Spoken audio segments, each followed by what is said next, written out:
Looks like we're all set here, so I'll call up the panel. So if I could have all the panel members come on up, we'll get set up and get started.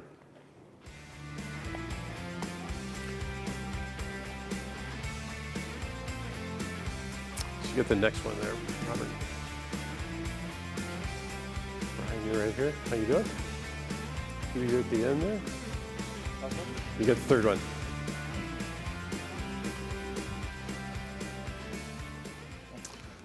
Okay, well, I'd like to welcome the panel for today's discussion. To get us kicked off here, I thought we just go down the row here and let everyone introduce themselves and their company. So, Brian, if you'd like to start us off. My name is Brian Aker. I am currently a fellow, and I run engineering for managed and platform services for HP. And I was involved in this MySQL thing for some number of years. As you just saw, my name is Robert Hodges. At the top level, I guess, I'm CEO of Continuent. At the bottom level, I commit code to our products. Nice. Well, nice keynote, by the way. I loved it. So I'm Simone. You saw me yesterday. I work for Amazon Web Services. Peter Zaitsev, CEO of Percona, and I've been using MySQL since 1999. Great. Okay, well, I think we had a great talk yesterday by Thomas Woolen about MySQL 5.6, and that's obviously been a significant recent development for the community. I'd like to go down the row here and ask each of you, how has 5.6 impacted your organization, and how do you see it changing your business going forward? Brian, if you'd like to start us off. So my interest in 5.6, at the moment we are not actually using it, but it's pretty much on our roadmap too. We have users, customers asking for it. From a more personal level, I'm interested in actually in the code, which is MySQL, and from that, there's when I look through it, I see a really cool kind of evolution and thought. It's kind of interesting to see a new generation look at the code and actually look at it in a manner of what should we fix, what should we do, how do we actually modernize the code base, and so I could probably more talk about that sort of level thing. Okay. Yeah, I think for Continuent, I think my first thought on 5.6 is it's actually creating a problem for us. And the problem is that everybody wants to use it. We were actually thinking, when we saw the evolution of 5.5, I think that was more of a bit more of an incremental improvement on MySQL for a lot of people. So it took a fair amount of time for people to, even when 5.5 was declared production, for usage to really ramp up. What we saw when 5.5 was announced GA earlier this year is we literally started getting support calls almost the next day, when will Tungsten support it? So the first thing is there have been a lot of bin log changes, so for us there's actually a fair amount of work to get our products to work with it. We're doing that right now. That problem will be solved shortly. I think more generally what I see is, and I think that the sort of long-term impact is I just see tremendous innovation, particularly in the data storage. I think that Oracle is fundamentally a great database company. I know this. I was at Sybase. They beat us fair and square. These guys know how to do data management, and I think we're seeing that in the efforts, particularly around the NODB team. Okay. Well, on our side, Amazon Web Services, as you know, you can run databases either on EC2 directly or through RDS, which is a managed database. And from the interactions I had with customers recently, I think a lot of them are excited about the 5.6, although some of them don't really know if the innovations there are really necessary for their workloads or not. Especially because, actually I noticed this among customers using RDS. They get into this mental mode of RDS runs by itself somehow because backups, everything is done by Amazon. So they try not to get too involved with the underlying details. They just see it as just one more component that now just works, and then they use it. And so they don't follow the innovation as closely as they were used to, at least, perception from a few interactions. Maybe it's not a general rule. So I think there's still a need for some awareness generation among our customer base to really understand if 5.6 is needed, if the innovation that is brought there is necessary for their specific workloads. But I think it's exciting times in any case. Great. Yes. So for us, there are two sides to MySQL 5.6. One is Percona support for MySQL 5.6 in terms of our software, and then another is working with our customers to make them successful with their MySQL 5.6 usage. So with our software, we have made a long way in support of MySQL 5.6. With most of software we provide, Percona Toolkit, Extra Backup, Percona monitoring plugins already support MySQL 5.6 very well. And we are working hard on getting Percona Server 5.6 out, which should be out sometime this summer.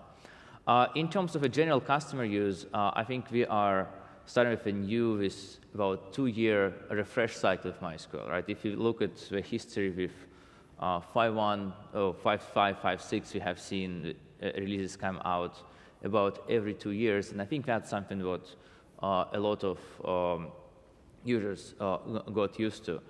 We see people starting very gradually with MySQL 5.6. Some people starting to test it, evaluate whether it fits well for their workload. We don't see people jumping and moving their production to 5.6 very aggressively. We would see probably about 5% or so of people actually move their production to 5.6 among our customers. Okay, good, good. Well, following up on Simone's point, you know, from each of your perspectives, what do you see as maybe 2 or 3 of the most important new features, either that users are aware of or new features that they should be aware of in 5.6? Why don't we start with Robert first here? Sure. I think obviously the performance improvements in InnoDB, I haven't personally tested them, again, because our software doesn't fully work on it yet, but there just look to be tremendous throughput improvements. So these look very interesting, and I think that's driving a lot of the customer interest in this. I also think the online maintenance is a great step forward. It's clearly, this has always been a sore point with MySQL, the fact that you have to go fully offline. I don't believe the problem is fully solved, but it looks like we're making a very significant step forward. And I think finally, looking outside of the InnoDB, for example, and looking out to replication, I think the global transaction IDs are going to turn out to be a really important step forward, because they give us the ability to mark the bin log in a way that allows us to build multi-master systems more effectively. In fact, I'd love to build on that, get some of the time features I talked about in, and then we really have an amazing system. Yeah, actually, 2 good points. On definitely performance. For the maintenance part, most of the customers, so 5.6 is not available on RDS yet, but for existing customers, they most of the time solve the maintenance problem by using multi-Z replication, which means the maintenance is done on the standby replica first and then on the master, so there is essentially a controlled failover in that case. But performance-wise, I'm pretty sure that that's what excites customers the most. We've seen a lot of interest after we introduced provision IOPS for RDS, which essentially gives them guaranteed performance on the disk access for their database. And I think that was perceived, at least, as one of the most important improvements. So definitely performance is going to be the most exciting improvement, I think, for 5.6. Okay, Peter? Okay. So I think the most important thing with MySQL 5.6 is really refocus from the wild goose chase to features what are really important for MySQL current users, MySQL community. What I mean here is, if you look at the MySQL versions 4.1, 5.0, we have been getting things like, oh, let us get some sort of subselects, which don't really quite work very well, but let's just get them out there. Or get some sort of storage procedures which are not really functional, but we want to have a checkbox because, well, enterprise users think they need storage procedures, right? In MySQL 5.6, we didn't get anything of this sort. We actually got a lot of old features which have been done better, with a lot of focus on performance, scalability, operational needs, reliability, like reliable replication and these kind of things. And I think that is absolutely great to see this, this change of a focus. Now, if you look at the specific features, I would also like to mention the MySQL optimizer improvements, which is very important and which make MySQL a lot better handling the more complicated queries, which was always their sore point for MySQL. I think a lot of work Oracle doing increasing transparency, being that performance schema, things like more information schema tables, DB metrics, that is also very important, because what we see among our customers, in many cases, MySQL is seen as not capable to do something, not because the database itself can do something, but because people are not using it in the right way, not optimizing the query correctly, and so on and so forth. And helping people to really get the most out of database is very important. Okay, Brian? So the most important feature in 5.6 is that Oracle shipped 5.6. Seriously, like how many like the FUD that went on for years now? Well, Oracle's going to actually kill the development of MySQL. Oracle's not going to do anything going further with MySQL. I think that can actually be put to rest. If you look at what's actually in the code, you look and see what they've done. Like they actually shipped another version, and it's not just a complete tiny little crank. It is an actual version that has solid features, and the thing that I was kind of referring to earlier is that it's a higher quality level than what we've seen in the past, and I think that right there is an extremely important thing to think about. So I think the FUD can be done. I mean, for HP, with regards to public cloud, which is my business unit, we're in the same boat as Amazon. It is a relational database that we support. Either people can run it under the OpenStack, Compute API. They can run it under the Red Dwarf API. It's the same API us, Rackspace, a few others, hopefully coming online, all use. So, I mean, it is one of the core fundamental pieces, and it is a managed service that people want. And so it's actually good to see it, being rolled out. So, anyway, to me, that actually seeing Oracle ship it is the most important feature. Okay, great. So looking forward, I think Tomas mentioned that the first release of 5.7 was now available for download. What do you see as the greatest challenges that MySQL is likely to face over the next 2 or 3 years, and what do you think are the most important features that you'd like to see in that 5.7 release? Simone, why don't you start us off? Okay, I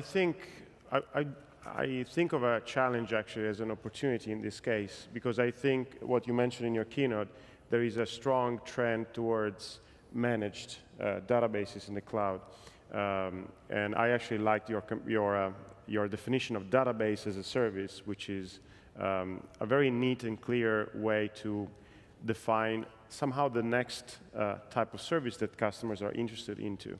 So from what I've seen with the customer I interact with, many of the reasons why people want to use a managed MySQL service or Oracle or SQL Server for what matters is because in the overall scheme of things, when a business is running and needs a database, they don't necessarily need to deal with all the minutiae, all the small details of tuning or re-indexing, of backing up, everything else.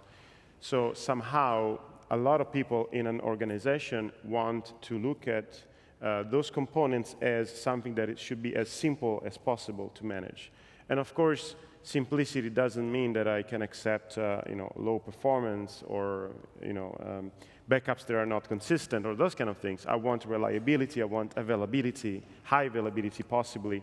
But at the same time, I want those tasks that have been done manually so far to be automated as much as possible. So I think, from my personal point of view, that the opportunity for MySQL, as well as for other database engine, is to become very friendly with those companies and groups that are trying to automate things that should be automated somehow. That's what I think is the biggest opportunity for MySQL in the coming years. Okay. Peter? Well, there are many challenges you can speak about, but I would like to focus only on 2. So first is actually the change in how words start to work, right? I believe that we are moving to a lot more parallel environment, right? You guys know their CPUs in terms of how fast each core is are not getting much better for the last few years, right? And I believe that MySQL needs to go beyond making kind of more scalable and capable of running many different queries happening in parallel, but starting to work on being able to run a single query or operation in parallel and use more resources from many cores, right? Because as we're getting with large data scale, just doing single thread index builds or single thread query execution is just not going to cut it, right? And I know there's some work in that going on in the MySQL cluster project, but I think it would be good to see some of those technologies in MySQL Server as well. The second thing is, I think the generation of developers which hate SQL, right, which is just growing up. And I love SQL, I understand it pretty well, but some people don't. And I think MySQL will be missing out if we still will impose only SQL as a language on people. I think the Memcache protocol supported in MySQL 5.6 is a great first step, but I think we should do more in terms of supporting for this JSON generation. Okay, great. Brian? It's funny, when I look at JSON generation and I I go back to like XML, people are like, do you have XML features? Well, yeah, we can store it in a blob. Oh, turns out that met 90% of the use cases. To me, the things that right now push MySQL are, I mean, what created the need for the NoSQL movement in the first place? What was the big points? Online alterations of tables. It's not so much about schemaless tables. What it's about is I need to be able to alter a table, and it should just work without any kind of, uh-oh, the table isn't available, uh-oh, this isn't occurring. Like, online operations are absolutely required. The second one, actually, is around clustering. MySQL, and if you think about it, NoSQL, what's the other piece? We see schemaless NoSQL systems, and we see scale-out. The scale-out pieces, replication was a good idea at the time, and I wouldn't mean the time, I mean like this was about 2000, that the ones of us who cut our teeth and actually figured out how to get it to work or made it work. It is kind of long since, I mean, it's great, but it's a historical. We look at things today like Galera. We look at how do we actually going to extend MySQL back. For the first time, I've actually seen MySQL cluster popping up in places where we have historically never seen it appear. Outside of the HLR telco environment, I've actually started seeing it appear sometimes. Like, these are the things right now that really identify what needs to be done in the future. And to your point right now, like for the ones of us who actually operate MySQL at a scale, not as in the largest databases, but in the largest number of databases, we need more abilities that allow us to operate it at scale. It has to be puppeted more. I don't mean necessarily puppet, but actually we need to be able to take it and, like, how is it that it is easy for us to wrap any operation we need to and manage that? Because the machine, which is, the stack, is much, much larger now, and I think I've been making this point for many years, but the database in itself is not an island unto itself, and we need to, like, remove any last vestiges of that from it. So. Okay. Robert? Yeah, I think, as I mentioned in my talk, I think this problem of large tables and large chunks of data is very, very important to solve. There are many ways to attack it, but right now what you effectively see, and we see this all the time with customers, is that they'll have an application, it starts out small, quickly it grows to 3 terabytes, they're really stuck. They have to either rewrite their application, they can bring in Peter's folks, but it's a very complicated process to get that, to break things up and make it perform. What that results in is, for many organizations, there's kind of a cliff where they hit this point and the choice is to continue using MySQL or just throw in the towel and go to Oracle. So I think that being able to allow these data sets to scale without having to rewrite your applications in the process is a very, very important problem to solve. That's thing number one. I think thing number two is, I think I have a little different take on replication from Brian, perhaps. Replication is fundamental to MySQL and the way people use it. It allows you to create replicas. It's the core of the availability. The availability models that work are based on generating replicas of different kinds.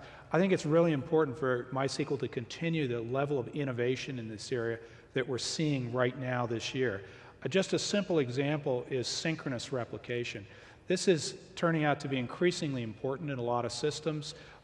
It does make managing things like availability much simpler if you can be sure that there's another database up that actually has all your data when you do a failover. This is a capability that can only be built into the database. And so I think that's another, just replication in general and then specific features, it's important to continue innovation on that. I would actually tend to agree with you. I was thinking more about when replication is used for small clustering. Yeah. The read replication cluster thing, which is not a really very, when we think about geographical replication, right. I'm completely the same. Right. Okay, good.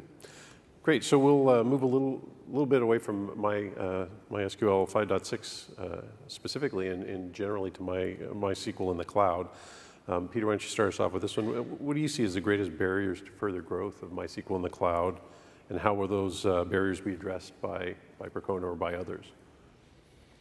Yes, well, I think when it comes to the MySQL in the cloud, their greatest problems are automation and then also providing this dynamic and highly available scalability, right? Which, in a sense, come together.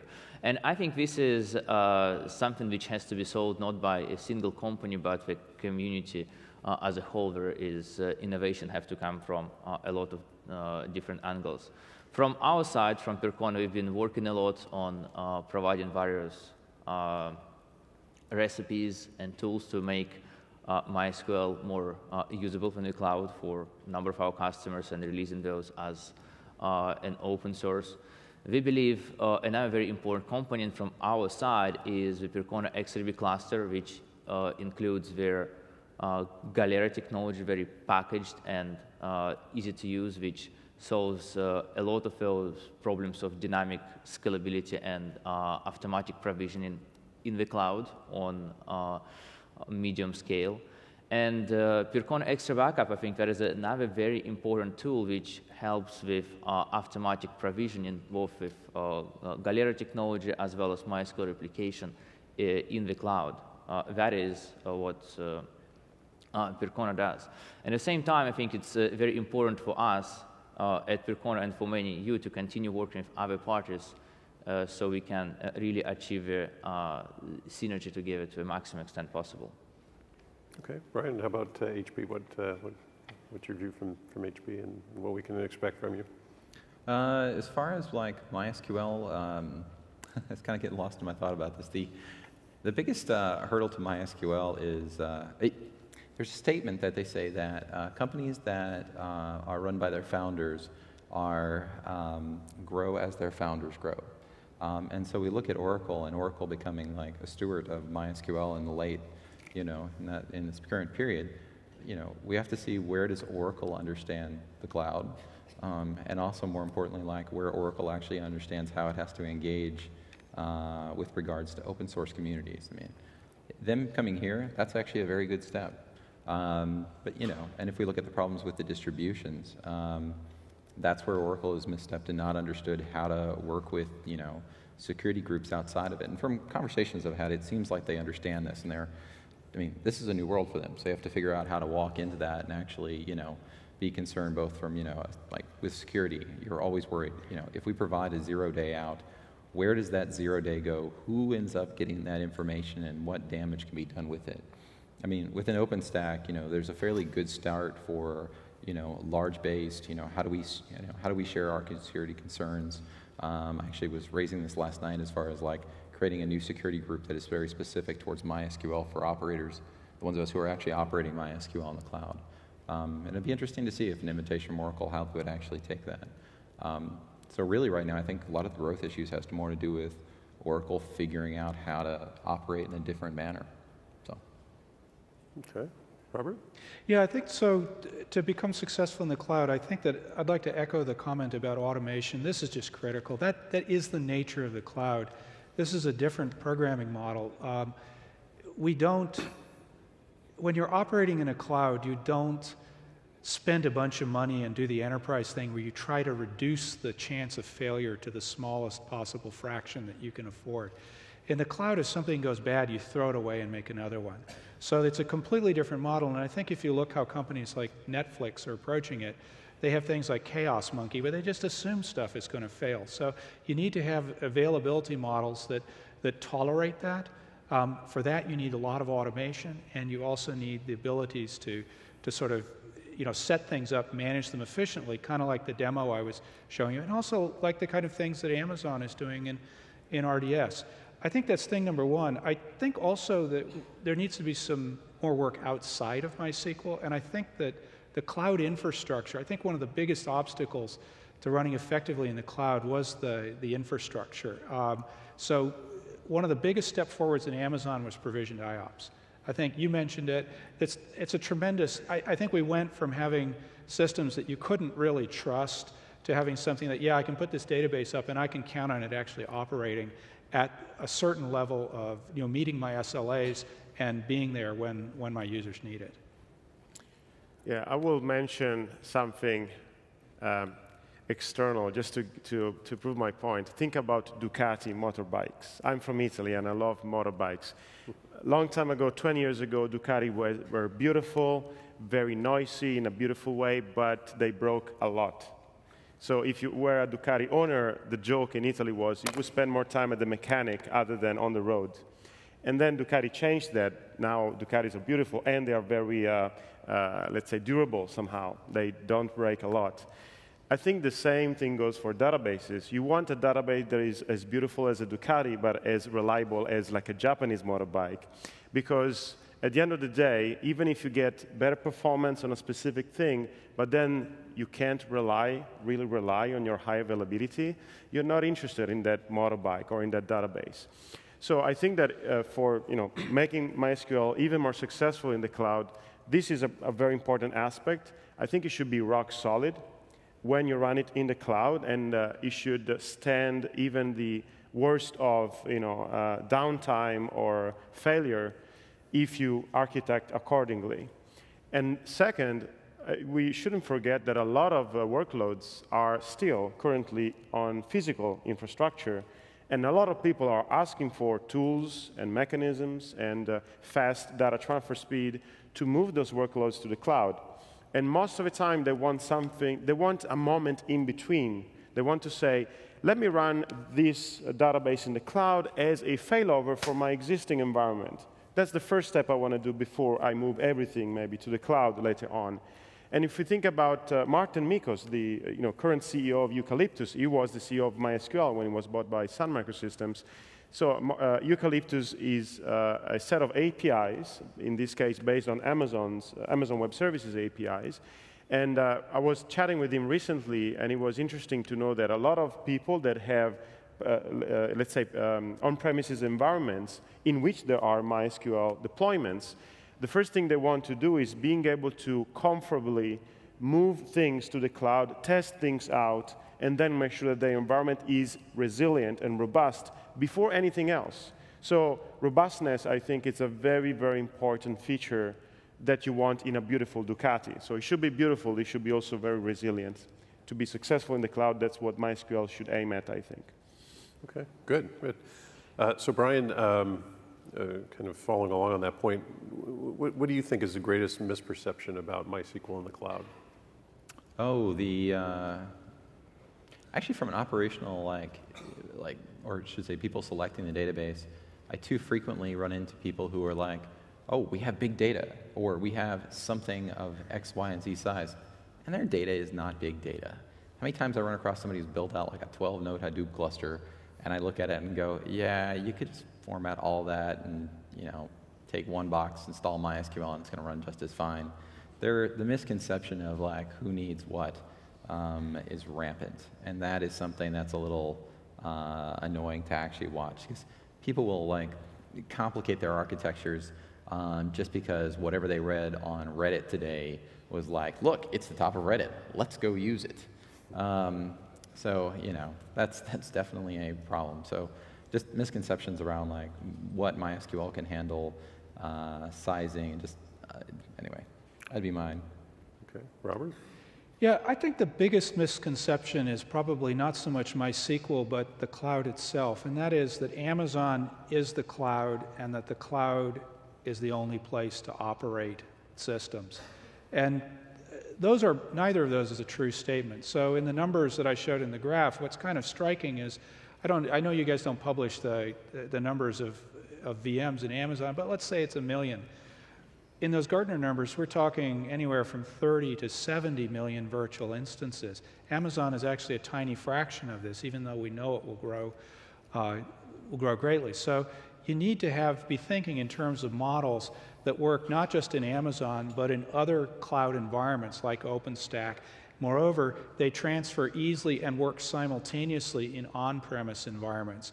For example, if you just look at the number of VMs, I'm sure that VMware's installations dwarfs the number of public cloud VMs that are available. So that misconception is very important, and I think as we're developing things, we need to think in terms of models that work in every environment that people are actually using. Yeah, I think some of the misconception might be around performance, especially because up until a few years ago, there was an easy comparison to be done with PostgreSQL and MySQL, and then MySQL and the other database engines. And PostgreSQL was considered the slowest, but the one with the richest set of features. Then it caught up with those, with those performance gaps. But then at the same time, MySQL added a lot of new features. So I think there is still the perception of something that is fast, but sometimes lacks some of the rich features that other types of databases might have. And I think it's just a misconception, because most of the customers I talk to that use MySQL, they never tell me, oh, but this feature is not available here. I need to move to another type of engine to use that feature. So I think that's one misconception. The other one, I think, is about the fact that if you want to run it in the cloud, you should go through the same type of barriers, of knowledge gaps, etc. And actually, we've been working very hard to try to make it as simple as possible for people to run MySQL in the cloud. And of course, it goes through automation. We were mentioning that before. But it also goes through a lot of customer feedback. So people would tell us, backup retention period, it should be longer, or, those kind of things. And we are pretty good at listening to customers. We think that's the most important thing we should listen to, instead of looking at what other people are doing. And most of the time, they tell you what they need. So if you follow their request, if you follow up on those requests, I think you can change some of those misconceptions around MySQL in specific. Okay, Peter? Yeah. Well, I would mention two misconceptions here. First, I would say is when you run in MySQL in the cloud, you don't need DBAs.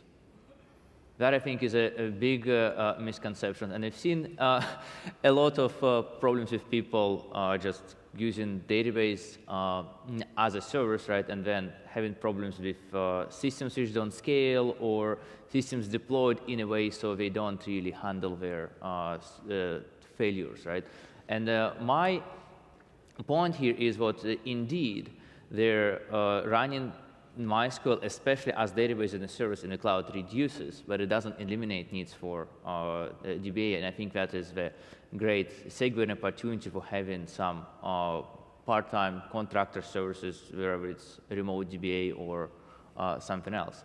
The second one is, I believe there have been a lot of limitations placed on MySQL in the cloud, which are really the limitations of how MySQL is configured appropriately, or how it is deployed in the cloud, right? We have seen many problems like, oh, we're just able to get only 5% of performance in the cloud compared to what we can do on some bare hardware, right? And I think the two changes which are happening here, first is, of course, MySQL getting more sane defaults in the new version, where number of providers also configure MySQL better by default, as well as those innovations in the space of provision IOPS as well as a flash in the cloud. I think that is very, very important because it's by far a lot faster than even the provisions IOPS you can get. Okay, good. Robert, switching topics a little bit, you mentioned NoSQL in your talk. How do you view the relationship between MySQL and NoSQL, and how's your organization addressing the growth of NoSQL? That's a really interesting question, and I think that I can just tell you what I've personally learned, and that is that I think the connection between NoSQL and SQL is more distant than I would have expected. I would have expected to see more integration between systems, and I think that there's maybe, maybe it's just because the NoSQL systems are not terrifically mature. So I think what's happening is that people are bringing these systems up alongside, and that they will eventually need to move more data between them in the way that we see data moving between, say, MySQL and data warehouses, something that people do very commonly. So I think for now, the relationship that we look at is we're watching the technology. We'd like to learn from it. As I said at the end of the talk, I think there's a tremendous number of very, very interesting ideas, because what's going on here is as people are dealing with these large data sets, we're starting the process of doing a rethink of, and there's some received notions about how to manage data. People are questioning those. I think this is something we can learn from, and as I mentioned, I think that's the kind of, some of these ideas will make MySQL much better. Okay. Simone? Yeah, I mentioned NoSQL as well in my keynote yesterday, and in Amazon's case, we give you the opportunity to run EC2 and then run any type of NoSQL engine, or you can use DynamoDB, which is designed particularly with a few things in mind. One is speed, one is reliability and durability, etc.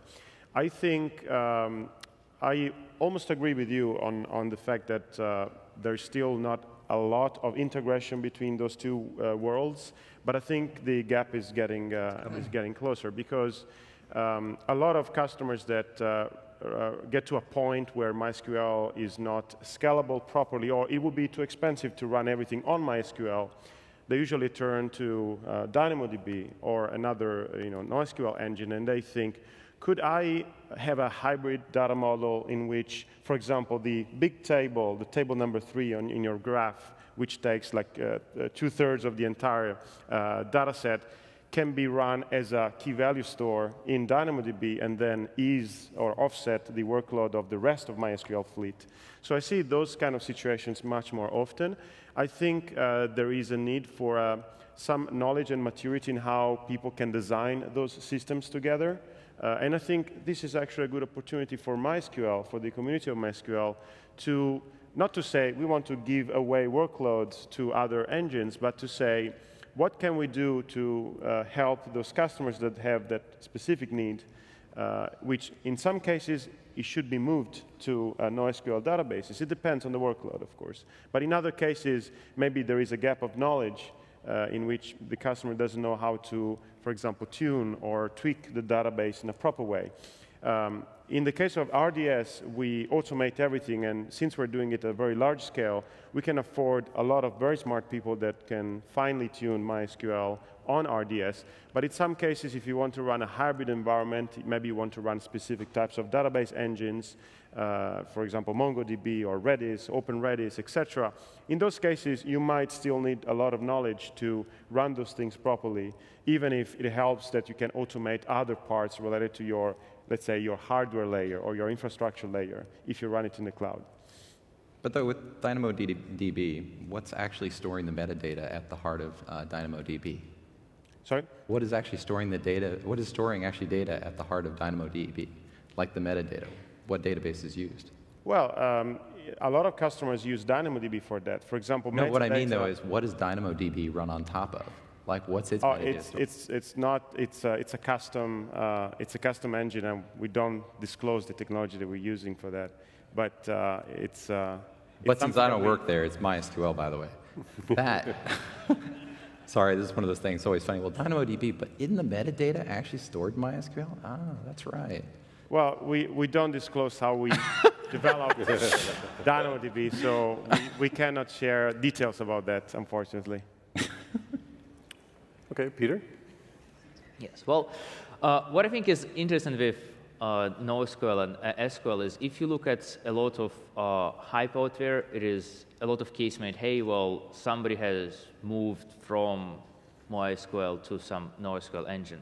What I see more, though, is MySQL and NoSQL solutions are used together inside the same applications, because indeed both of them have a sweet spot. And I think that is a very important for engineering community to really take this high-level view and understand what is their best technology for a different purpose. I really like what is happening now in terms of having making technologies to work better together.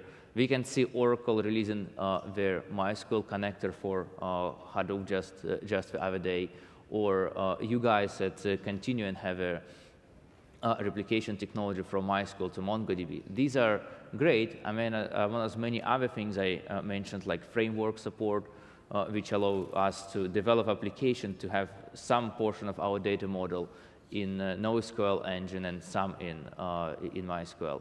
And I think this kind of continuous integration will be the trend in the future, because as we deal with high and high volumes of data, we cannot afford having a very suboptimal solutions, right, where we don't have exact fit. We need the good solutions for problems in hand, because otherwise it just won't work. Okay, Brian? When it comes to NoSQL, first thing would be is, in this area, as far as like scale out pieces and so forth, without things like Lara, Percona cluster, perhaps maybe we see like MySQL cluster once again coming up. Like MySQL, like that's going to actually be the fuel that fires up for the next 5 to 8 years. Okay, so while that fuel's running, will one of the other ones catch up? If you look at one of the other ones, like for instance, DataStax and Cassandra, look at the SQL that they're actually adding. Like there's a chance that if you look at what they're doing in SQL, add in some optimizer pieces and so forth, like they might actually take the next spotlight. That's of the NoSQLs, that's the one I generally take a look at. The other one, look at what Cloudera is doing for innovation around this area as well. I mean, it's not quite the same, but it also shows like some need in innovation and understanding to, meet up. So I think MySQL for cloud's, another 5 or 8 years dominance in this area, but what comes after that, I think the NoSQLs are actually, a lot of them have dropped out, and now we see like the mature ones actually coming forward, so. Okay. Good. Well, we have just a couple minutes left, so I'd ask you each to speak just briefly to looking at the community in general. I mean, we all benefit from a thriving, growing community of MySQL users. When you're looking out over the next 2 or 3 years, what changes to the MySQL community do you think would most help the community thrive? Simone, if you'd like to start out. Let me think.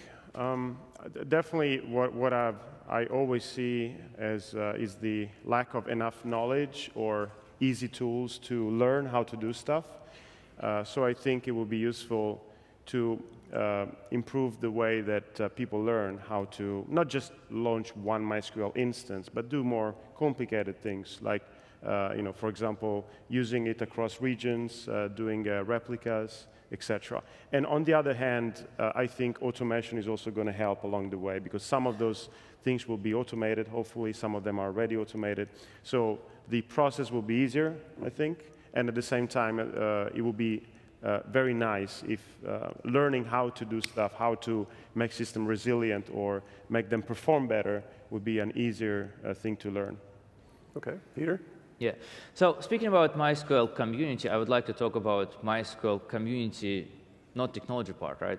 And I would think over next 2-3 years, my kind of advice or plea would be very simple. Let's love each other. I mean, I would like to see more of different companies and players supportive each other than kind of spreading various food and drama kind of things about, well, who is going to kill MySQL and who is going to, do some other nasty thing, right? I think if we act together, supporting each other, right, and also supporting our friends in the NoSQL ecosystem, we can really advance the technology of data storage and processing a lot better. And I think that is what matters, not what exactly those names we apply to the technologies we use. Okay. right? Getting rid of the FUD would always be a good thing. Other regards to this, there probably does need to be a slight rekindling of actually things like the local meetup groups and some other things like that if we want to see the MySQL community continue to expand. Like, there's definitely been a decline in some of that area. But then there's just also a lot more out there for people to be looking at. And this is a mature technology at this point. I mean, you can go on bookshelves, you still find, okay, here's the shelf of MySQL books. There are things that have dropped out that, we don't, for the enterprise, there are things that matters differently. Things, for instance, like the certification process has really declined. And when I listen in the enterprise, that's something that's kind of sad. And that is where someone needs to go forward and come up with a good certification system and have, everybody having a number of the key players actually sign off on that. There's just a lot of work that needs to be done in those areas. So. Okay. Robert? Yeah, I have 2 points. One is, in slight contrast to Peter, I actually think that it's great to love each other, and Peter, I do love you as a brother. And these conferences are great, but I also think we need to preserve the spirit of competition. I think we actually have a pretty good situation right now, particularly Oracle is back. I think it's wonderful to see you guys here at the conference. We have 4 groups, at least 4 groups or more, working on innovating MySQL, and it's driven by people. Yes, obviously we want to solve problems, we want to make money, but we're looking over each other's shoulders and saying, hey, those guys are doing it better than we are. This kind of innovation and competitive spirit is really good for users. I think we need to have to do everything that we can to preserve that, not make it be, attacking each other, but using it in a productive way. I think the second thing is it would be interesting to see the MySQL community become more internationalized. It already is very international, particularly in North America and Europe, but I think there's now emerging use groups, for example, in China. The multi-source replication came from there, as I understand it. It would be great to see those folks coming up, contributing to the community, because I think that's the kind of thing that helps preserve vitality going forward. Okay. Great. Well, that's the end of the panel. If you could all join me in thanking our panelists for today.